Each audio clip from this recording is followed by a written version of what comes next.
pumped. We love having the listeners call him a keeper. Kempy, he's a keeper. His name's Jack Cogger. He's a Premiership winner as well. He's currently with the Newcastle Knights, and I'm pleased to say he's back on the run home with Joel and Fletch with Kempy in the chair. G'day, Jacko. Hey, guys. How are we? Thanks for having me back on. I've missed you. Oh, mate, we've missed you too. We've missed you. How are you spending your time at the moment? I know you've copped a bit of a knock, but what's been happening? Yeah, no, I had surgery Monday, so it's been a pretty lazy couple of days, but back on track now, and hopefully train tomorrow a little bit and keep building, and hopefully only miss a week of footy and back into it.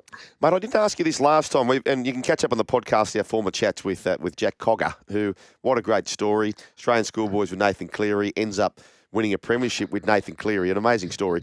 Can I ask you this, Jack? I didn't ask you this, the fallout of winning a premiership. If I had to say your pie chart as to who you hung around most for the next few days, who would you say your cohort was? Trying to remember that. I had Mitch Kenny. He was definitely there. Scotty Sorensen made it. He was one of the best on ground. Yes. Those two definitely. Zachy Hosking was in and around that. The Mule. They were three guys that were definitely there on those many days post grand final. Nathan, I think he had a few little naps along the way, but Thursday morning he was still cracking. Okay, all right. This question here, which listeners might prefer even more, there's always one family member or one staff member who also puts their hand up to win the Clive Churchill medal off the field. Who would that have been? Like, is there a Justin Yeo floating around perhaps? Or I heard that Liam Martin's mum's quite fun. Yeah, there's a few when you get back to the Leagues Club. I'm trying to think. Going back, off the top of my head, I can't think of much. I know. I can tell you, my brother tried to. Thought he was out there. He was pretty keen. Somehow I didn't get him on there, but straight after the game, he managed to get himself on the field for a little bit. Off the top of my head, I can't think of anyone. But right. He definitely tried to make the most of the Panthers winning the final, somehow getting on the field. Hey, mate, it's Kemper here. Just wanted to ask you, first of all, on the weekend, you look at the scoreboard and it can be a bit disappointing and the nil, but I actually thought you guys defended your absolute asses off. Is that a big takeaway from that game, the fact that, you're going up against the Bulldogs, one of the best in the competition, and you managed to hold them out for as long as you did? Yeah, there were some positives. End of the day, scoreboard, look back on it, and, we look back on it now in a couple of years, 20-0, it was probably... bludger of a game. But I think we can take a little bit out of that. Our defence in the first half, lose a front rower, lose a winger in the first 2 minutes. It's not ideal start to a game, but to go in at 2-0, I think obviously definitely in the game. That 10 minutes after half time, we probably didn't come out the way we would have liked, and then to hold on the rest of the game. I think there's some good stuff there going forward for our defence, and unfortunately kind of zapped our attack a little bit, and we're still tweaking with a few things there, and that wasn't humming. But there's positives. I think you can lose games and still get plenty out of it. Sometimes you can win games, and it blushes over things a little bit, which might have happened to us in the first couple of rounds. But we got some good positives out of the game against the Bulldogs, and they're obviously going really good at the moment. And we're keen to play the Tigers back at home this weekend.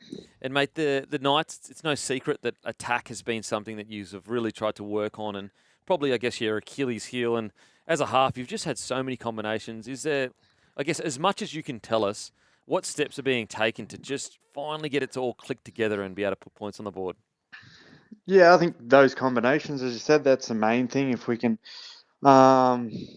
injuries and other things don't help, but if we can stick to those kind of combinations and work out, everyone's doing the same thing across the whole competition, but if we can kind of go more towards a way that suits kind of players, how I like to play, how Fletch likes to play, like he's not your typical half, but great runner of the football. So if we can bring out those strengths, within our spine. I think that's going to help, and that's what we've been doing. I think there's been, little glimmers of that in the first 4 games we've had, first 5 rounds. But when you play the good teams, you've got to be able to do it for 80 minutes, and that's our challenge at the moment.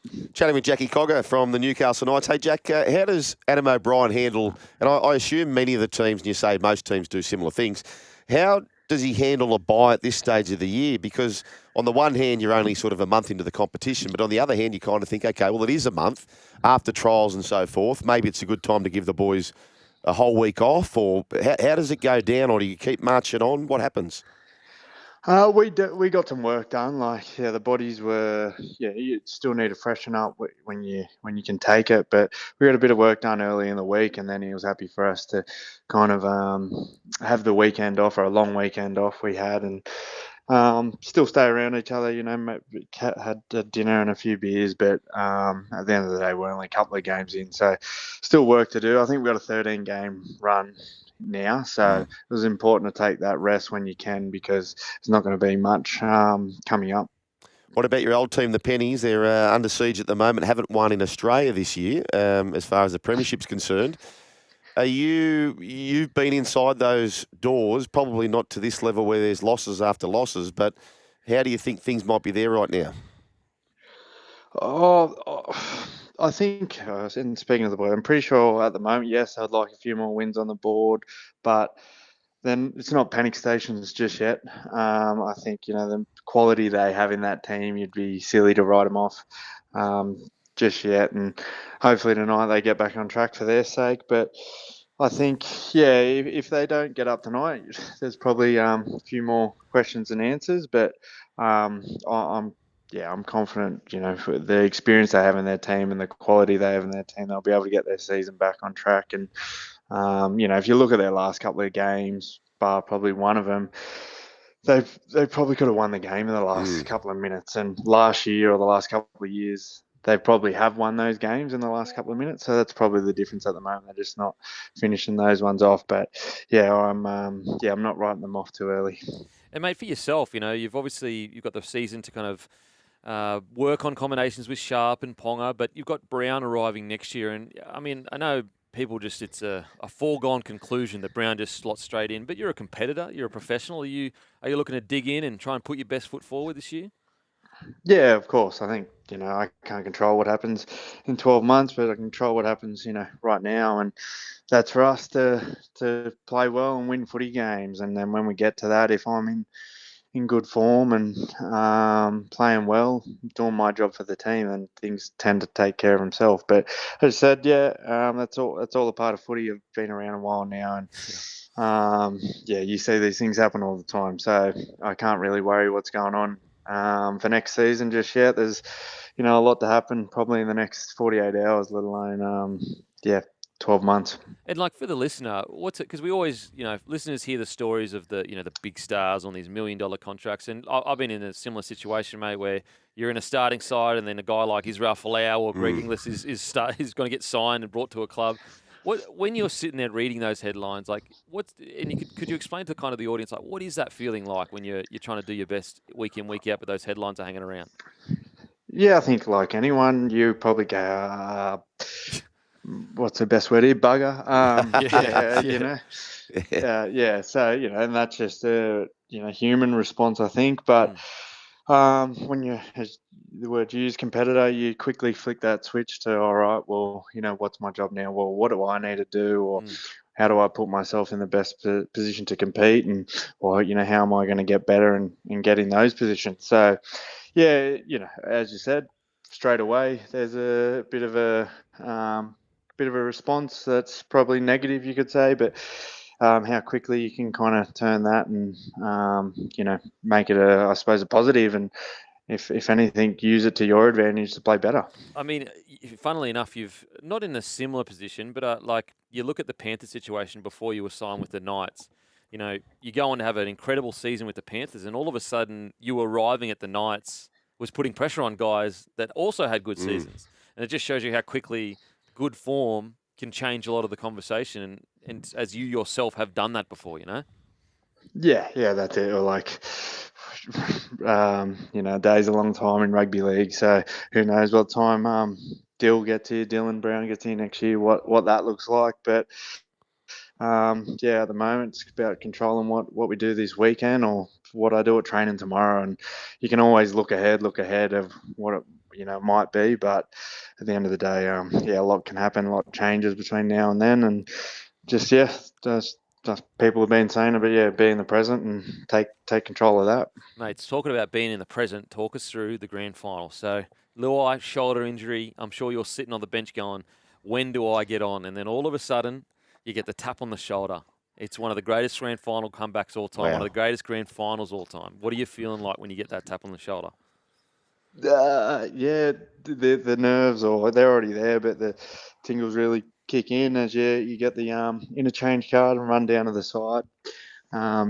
It was, lucky the team I was in, they'd been in four grand finals at that time. So had some really good chats during the week about what to prepare for and what to be ready for. And, I knew I had a plan for if I was going to go on with 79 minutes to go, with obviously Jerome going in the game injured. So I knew if I was to go on in the first minute or the last minute, if I was to play hooker, halfback, all those plans were kind of made.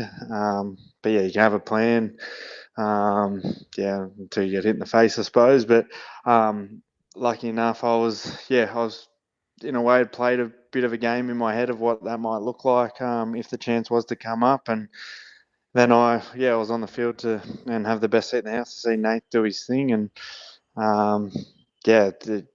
everyone says it, but it's a feeling you can't kind of explain when that final siren goes. Mate, you're on the ride, Kempy. So I'm looking at this now, and it makes your hair stand up, chatting with Jack Cogger. So you would have been in the sheds at halftime, and your jersey's clean. You haven't been involved in the game yet. That must be very, very hard. You're looking at these blokes who they've been ripping in. It's halftime. Do you remember the conversation that Ivan had with the team? Is that vivid for you? Maybe more so vivid for you because you hadn't been, getting confused in the game that's out there. And then B, 51 minutes and 12 seconds. If you go to the NRL website, interchange number 4, Jerome Luai off, Jack Cogger. When you start seeing him limping around, does your heart just sink? I had that feeling at halftime. So Jerome, I think, just got a knock just before halftime, and when I come in the sheds, Ivan said, "You're on." So the heart drop a little bit and try to think about that, and then medical team got onto Jerome, and he was able, pleaded to go on for another little bit. I think he had painkillers, whatever it was, and went back out for that extra 10. So at halftime, I thought I was going on and had a few thousand things running through my head. Oh, I bet. And then it was, hold up a little bit. Start breathing again. But that, in a way, that probably helped me. By the time 10 minutes later, I'd already gone through all those emotions. And when it was time, I was probably a little bit more ready, or I'll say I was anyway.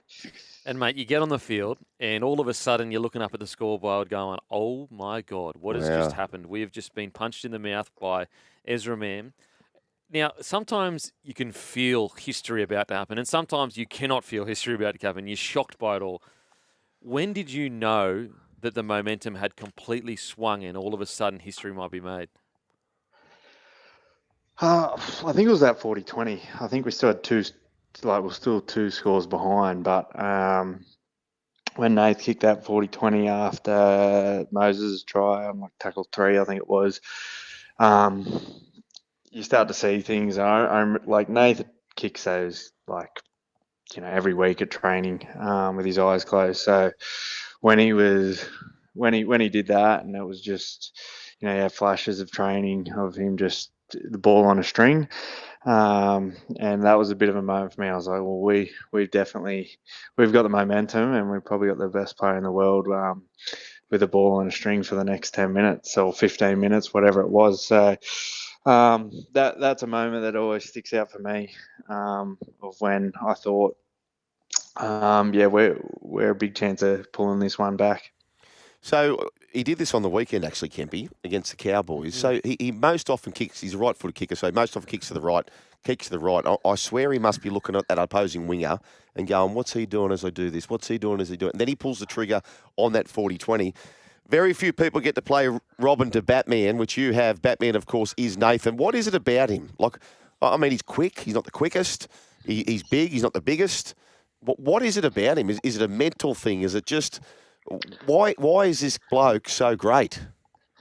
Yeah, I think mentally, being able to, those clutch moments clutch big moments. That's him. If training with him, he misses some kicks at training and doesn't hit them exactly right, just like majority of halves I've seen or trained with over my career. But when it comes to the time when you need him to put it through the post or kick a 40-20, he gets that more than 9 times out of 10, probably 10 times out of 10 when you actually need it. So, I know he works a lot on the mental side of the game, but, his preparation, everyone always talks about that. Like, he's obviously looking for those wingers on the shorter side when they're not covering that 40-20, but he's already marked that before the game. He watches, all the vision on the catches before a game and where they stand and which wingers are a little bit lazy and take a play off. So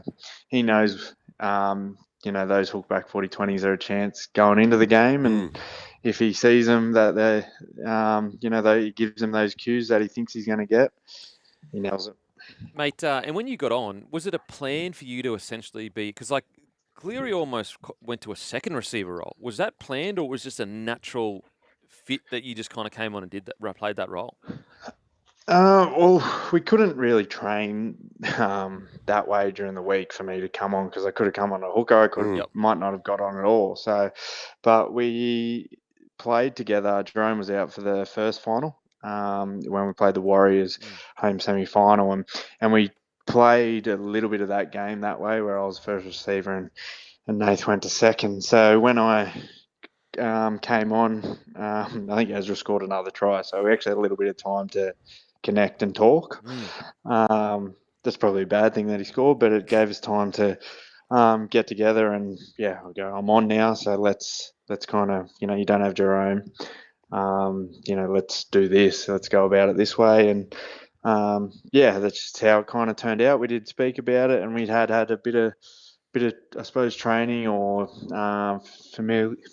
I can't even say it now. Familiarity. A bit familiar with that way to play from the first semi. So, yeah.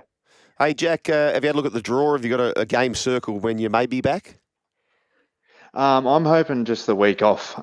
So this week and play Cronulla at home next Sunday. Beautiful, mate. Look, once again, we really appreciate it and taking us back to that grand final. I know you've spoken so much about it, but it's just such a bloody good story, mate. We have to hear it. So, Jack Cogger, enjoy the rest of your day. Recover well, mate, and we appreciate you once again for joining the run home with Joel and Fletch. Thanks, guys. There he is, Jack Cogger. Just a gem. Keeper. They're all texting through. What a great insight. What, you're still here? Well, you can see more on the Joel and Fletch socials and catch us live on SEN Radio, you beautiful humans.